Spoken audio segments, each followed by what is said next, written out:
So let's say in 1950, so let me write this down. In 1950, there's a plot of land that the city owns. It says, hey, you know what? We could use some revenue, or we would want someone to build a house. There's a housing shortage in this city. Let's sell it to someone who maybe might build a house on it. So you have the city, who's the original owner of this particular plot of land, and they transfer title of that plot of land to, let's say it's a developer who's going to be the first owner.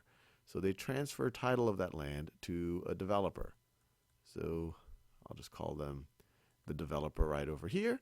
And when they transfer title, they record that by filing a deed.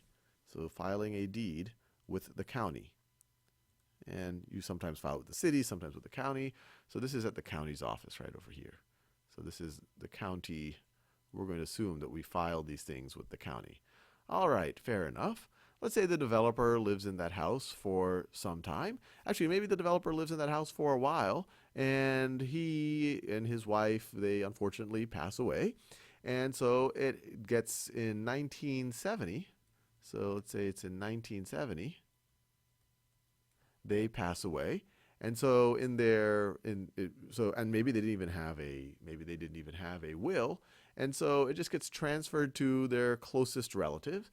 And let's say that the developer had a brother-in-law is the closest relative. And so the property gets transferred to the brother-in-law. So let me write this down. Brother-in-law of the developer. Brother-in-law of the developer now has title, and that will be reflected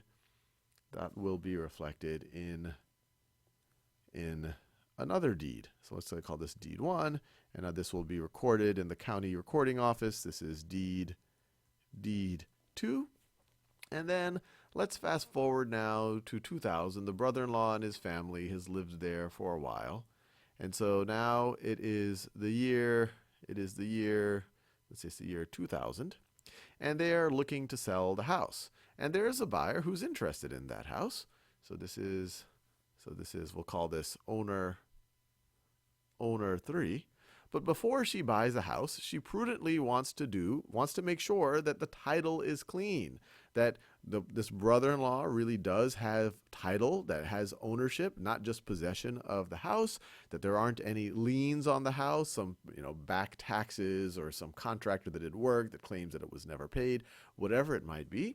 So she, owner 3, hires a title search company to do a title search, and they go to the county recording office and say, okay, look, it was sold from the city to the developer in 1950, and then the developer and his family passed away in 1970, and so then it was transferred legally to the brother-in-law, and so they say, hey, the title is clean, you can buy this house. So owner 3, she decides to buy this house. She pays for it, however much money, and then the title is transferred, and that's the evidence of that is deed number 3. So you might say, okay, this is all good and well. This seems like a very reasonable thing to do. She has nothing to worry about. But what if right after owner 3 pays all of this money to the brother-in-law, let's say in 2001, someone shows up and says, hey, look, I was the developer's long lost child.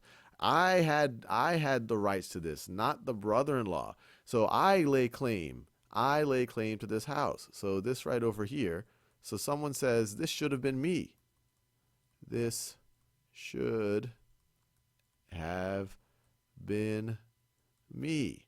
And so therefore, they claim that this was not a valid transaction. If this isn't a valid transaction, then this also is not a valid transaction. And then they could take this whole thing into court, which is not going to be a pleasant thing, for owner 3. So I know what you're thinking. How does an owner 3 protect themselves from some random thing that might happen like this, especially because a house is the most important transaction you make. If this happened, you get bogged down in a big lawsuit, and who knows what might happen. This could be a nightmare for owner 3. And that's why title insurance exists. Title insurance.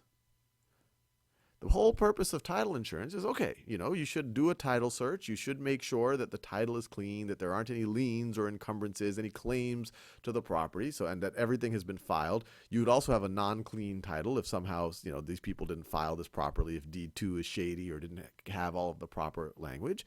But even if you do all of that, you're not 100% sure that there might not be some other weird or bizarre claims, or that something might have not been overlooked in the title search. And so to protect yourself, you get title insurance. And most lenders, because most of the time when houses are bought, the lender is putting up the majority of the cash for it. And in the case that the borrower isn't able to pay it, the lender takes possession of the house. Most lenders make you get title insurance so that they can be protected for this exact scenario. And you can imagine, let's say owner 3 took out a mortgage, and then all of a sudden all this craziness happens. It might be easier for them to just walk away from the mortgage, and then the bank is left with all of this messiness. So the bank has a huge incentive to have title insurance. And the whole point of title insurance is to protect this owner, or the person who comes into ownership of the house, from any of this messiness that might actually ensue. So although a bank, whoever is giving you the loan for your house, might insist that you have title insurance, it's probably a good idea, even if you were buying the house in cash, even if someone was forcing you to do it, just so that you make sure that you're protected against these types of things. And just to be clear, it's not a hugely costly type of insurance, because these things are rare. So these are rare events, but you still want to protect yourself against them happening.